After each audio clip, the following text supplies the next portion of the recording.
Hey, so this week we're focused our reading on Lucretius, which this seems to be the only work, at least for a long time, that we have had from him, which is called On the Nature of Things.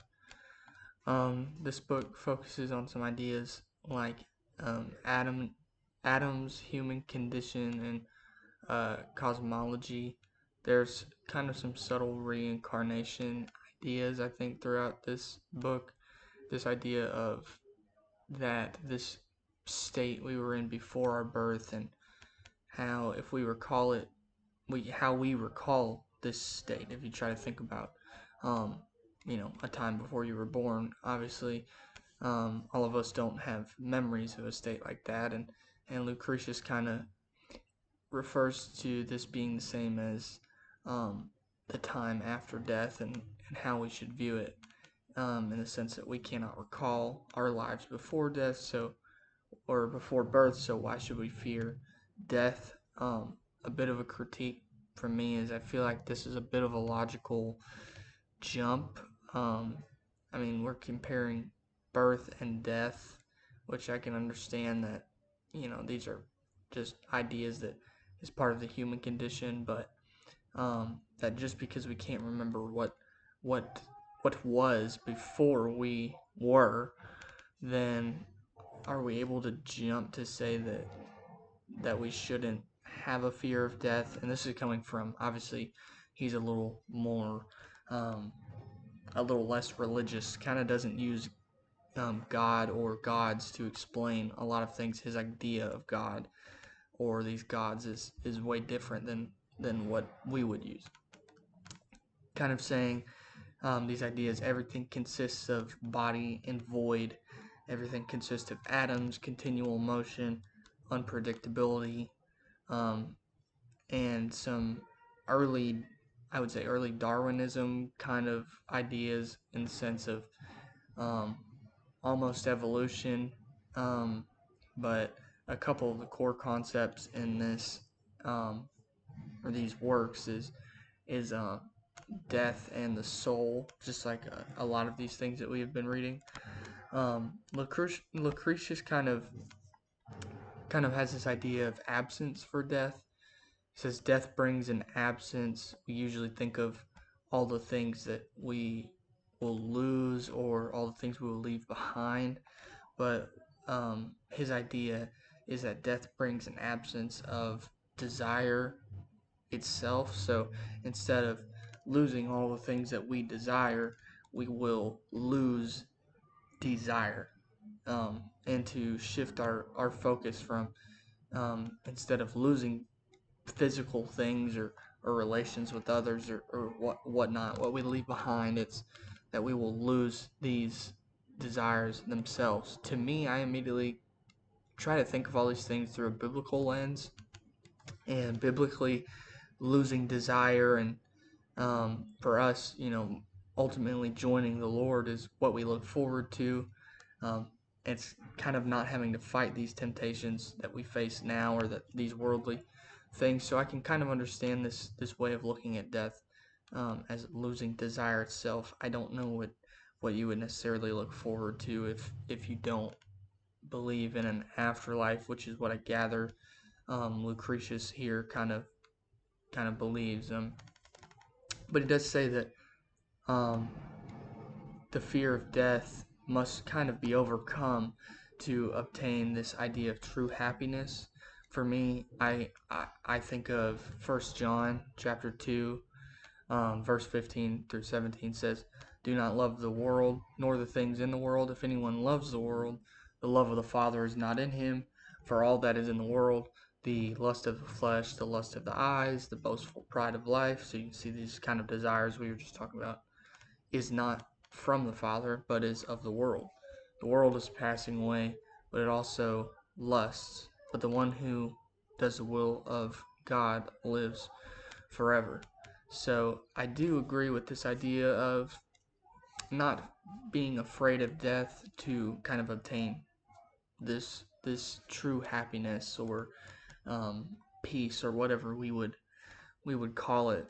Because as Christians, we have this this reassurance that this is our temporary home. So it is interesting that he lands on a lot of these almost Christian ideas or biblical ideas, but is almost missing the power of God by not really giving the credit where credit's due.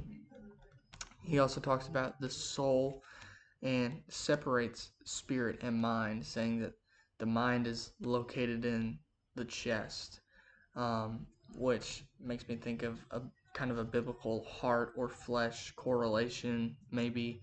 Not sure that biblically speaking there's a difference in soul and spirit, but he seems to kind of say that there is. The Bible has a few things to say about our heart, which I immediately think to when we say that our mind is in our chest, right? Matthew 5:8 says, "Blessed are the pure in heart, for they shall see God." So we have the idea of this heart, and being pure in our heart. Obviously, this doesn't seem that it's talking about our physical heart, and it seems to be kind of a good notion that those who are pure in heart will see God. But then later, Matthew 15 goes on to say in verse 18 to 20, "But what comes out of the mouth proceeds from the heart, and this defiles a person. For out of the heart comes evil thoughts, murder, adultery, sexual immorality, theft, false witness, slander. These are what defile a person, but to eat with unwashed hands does not defile anyone." So this has this idea of the heart being our source or our conscious or whatnot, but that it brings um, evil or evil thoughts or ideas. So um, everything he tries to explain, he thinks everything is explainable without God. So he doesn't really try to use God to explain reality. And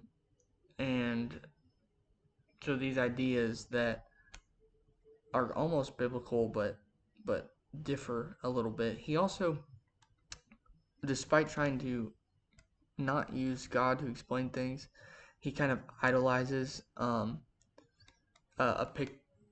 Epicurus, I believe is how you say it. Although his idea of gods are very different, like I said, and kind of standoffish, he still puts things and people in a place, in a god's place, believing he had, like Epicurus, believing that he had believed a state of peace that was godlike. I think this just comes from humans' innate desire to worship, which immediately makes me think of Exodus 32, verse 8 specifically. Talks about the golden calf. Verse 8 says, "They have been quick to turn away from what I commanded them and have made themselves an idol cast in a shape of a calf.